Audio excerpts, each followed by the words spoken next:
آج ہمارے خطبے کا موضوع ہے دنیاوی کام اور جائز امور میں نیک نیتی کا اثر۔ دنیاوی کام اور جائز امور میں نیک نیتی کا اثر۔ نحمدہ ونصلی علی رسول الکریم، اما بعد۔ بھائیو، عمر بن خطاب رضی اللہ عنہ سے مروی ہے، کہتے ہیں میں نے نبی صلی اللہ علیہ وسلم کو فرماتے ہوئے سنا، تمام اعمال کا دار و مدار نیتوں پر ہے۔ ہر شخص کو اس کے اعمال کا بدلہ نیت کے مطابق ملے گا۔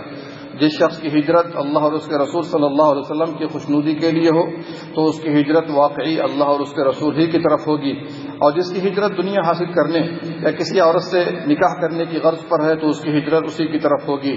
رواہ البخاری و مسلم۔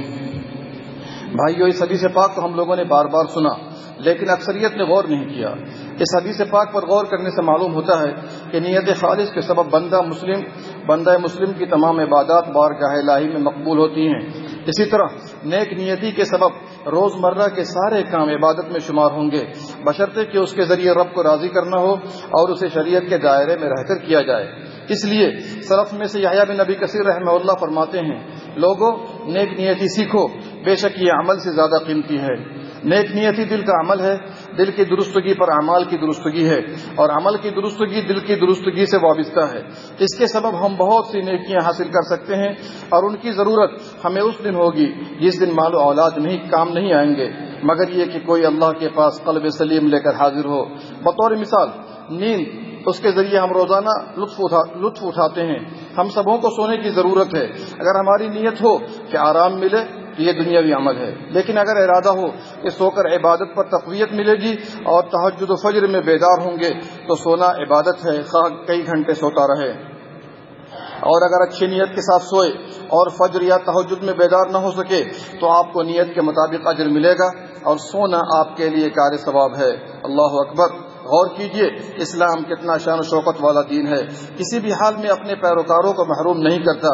وہ واقعہ لوگوں سے مخفی نہیں کہ جب بعض صحابہ کرام غزوہ تبوک میں شریک نہ ہو سکے، جو صحیح معنوں میں معذور تھے، اور ان میں سے بعض محتاج تھے جن کے پاس سواریاں نہ تھیں، نبی صلی اللہ علیہ وسلم نے انہیں جہاد میں شرکت سے روک دیا۔ ان کے بارے میں پیارے نبی صلی اللہ علیہ وسلم کا ارشاد ہے، تمہارے پیچھے مدینے میں کچھ لوگ ایسے ہیں کہ تم جس وادی کو طے کرتے ہو اور جس راستے پر چلتے ہو تمہارے ساتھ وہ اجر میں برابر کے شریک ہیں۔ صحابہ کرام نے پوچھا، یہ کیوں کر ہو سکتا ہے جبکہ وہ مدینے میں بیٹھے ہوئے ہیں؟ آپ صلی اللہ علیہ وسلم نے فرمایا، عذر نے ان کو وہاں روک دیا ہے۔ رواہ البخاری۔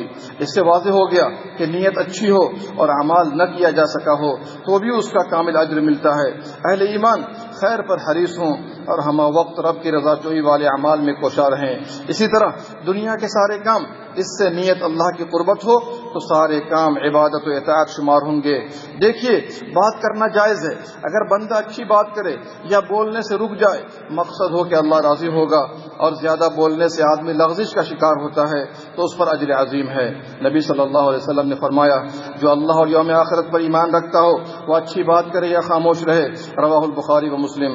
اسی طرح کھانا اور پینا جائز امور ہیں، لیکن اگر مقصد اللہ کی اطاعت پر تقویت ہو اور اس میں فضول خرچی سے بچا جائے تو اسے اجر دیا جائے گا۔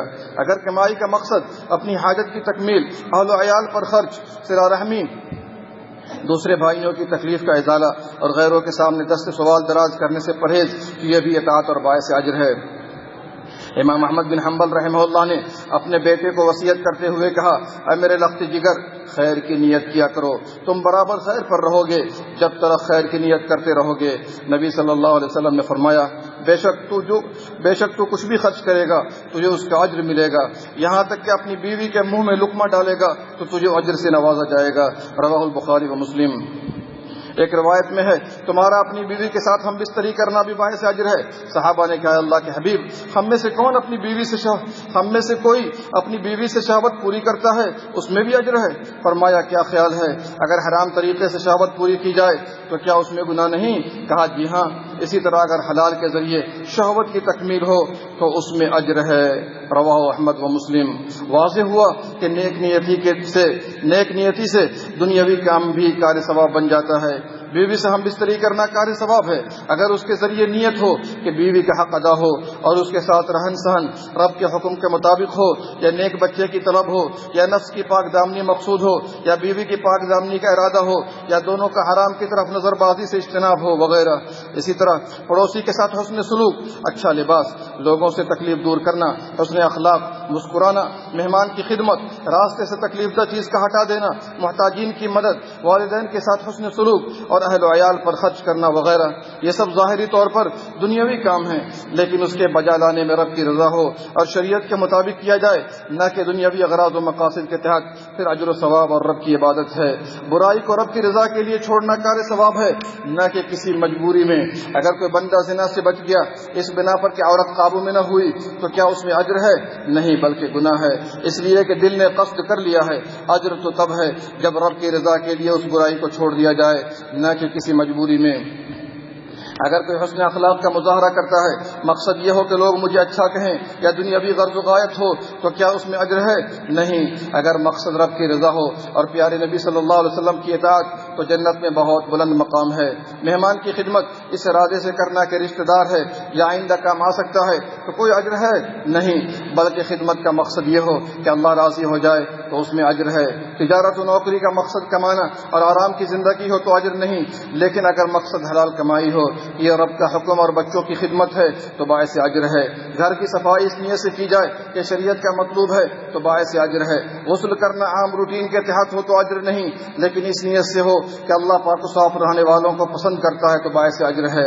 صبح اٹھ کر سیر و تفریح اس نیت سے کرنا کہ صحت برقرار رہے گی یا بیماریوں سے نجات ملے گی تو باعث اجر نہیں، اجر تو اس وقت ملے گا جب نیت ہو کہ عبادت پر تقویت ملے گی۔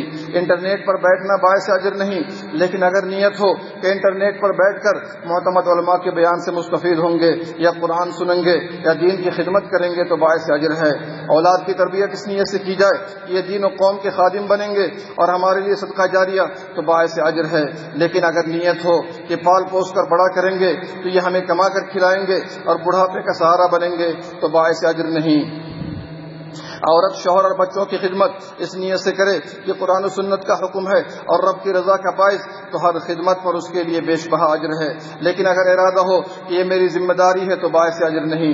عورت بچوں کو سویرے سلائے اس نیت سے کہ بچہ فجر میں اٹھے گا تو باعث اجر ہے، لیکن اگر نیت ہو کہ سو جائے تو آرام ملے گا اور گھر پرسکون ہوگا تو باعث اجر نہیں۔ جوتا چپل سب سے پہلے دائیں پاؤں میں پہنے کہ یہ نبی صلی اللہ علیہ وسلم کا طریقہ ہے تو باعث اجر ہے، لیکن دائیں پاؤں میں عادتاً پہن لیا تو باعث اجر نہیں۔ گھر سے نکلنے کی نیت ہو کہ لوگوں کو سلام کروں گا یا ان کی مدد کروں گا یا راستے سے تکلیف دہ اشیاء ہٹا دوں گا، باوجود کہ اپنا کام بھی کرتا ہے تو باعث اجر ہے، لیکن اگر صرف دنیاوی مقصد ہو تو باعث اجر نہیں۔ اسی طرح تمام دنیاوی کام کو قیاس کر لیں۔ یہاں علامہ ابن عثیمین رحمہ اللہ کی ایک اہم بات پیش کرنا مناسب سمجھتا ہوں۔ انہوں نے فرمایا غافلوں کی عبادت عادت ہے اور نیکوں کی عادت عبادت ہے۔ غافل عام روٹین کی طرح غسل کرتا اور نماز پڑھ کر رخصت ہو جاتا ہے، نیک لوگ کھانا کھاتے سوتے اور دیگر امور بجا لاتے ہیں تاکہ دین کی خدمت اور عبادت پر تقویت ملے تو عبادت ہے۔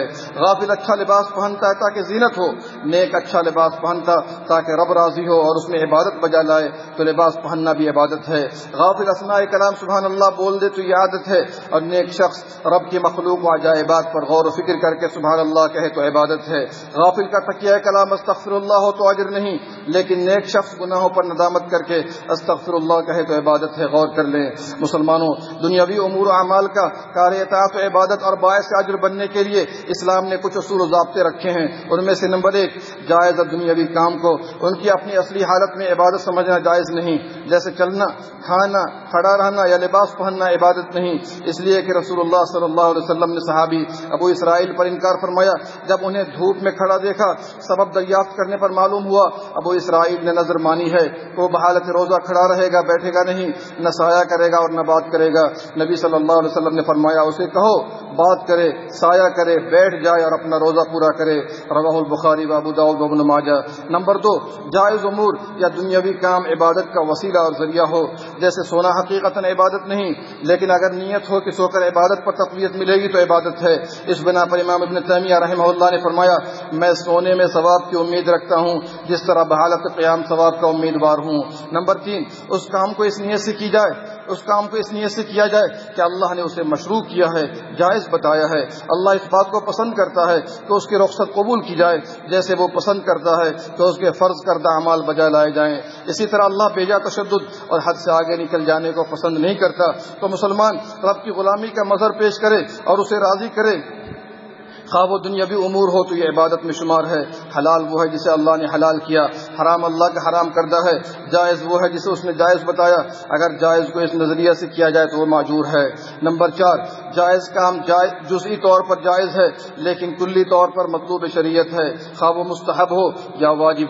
مثلا بندہ کے لیے جائز ہے کہ بسا اوقات کھانا پینا چھوڑ دے اور مشقت برداشت کرے، لیکن یہ جائز نہیں کہ برابر چھوڑے رکھے اور ہلاک ہو جائے۔ اس حالت میں اس پر کھانا پینا واجب ہے تاکہ ہلاکت سے دوچار نہ ہو۔ اگر ایسا نہیں کرتا تو موجب سزا ہے۔ لوگ شادی، تجارت و زراعت اور صنعت و حرفت سے مکمل طور پر رک جائیں تو سب کے سب گنہگار ہوں گے، اس لیے کہ یہ چیزیں مجموعی طور پر اللہ کا مطلوب ہیں۔ اللہ ہم سب کو مخلص بنائے، ہر حال میں پیارے نبی صلی اللہ علیہ وسلم کا متبع بنائے اور خاتمہ بالخیر کرے، آمین یا رب العالمین۔ اللہم صلی علی نبینا محمد وعلی آلہ وصحبہ اجمعین۔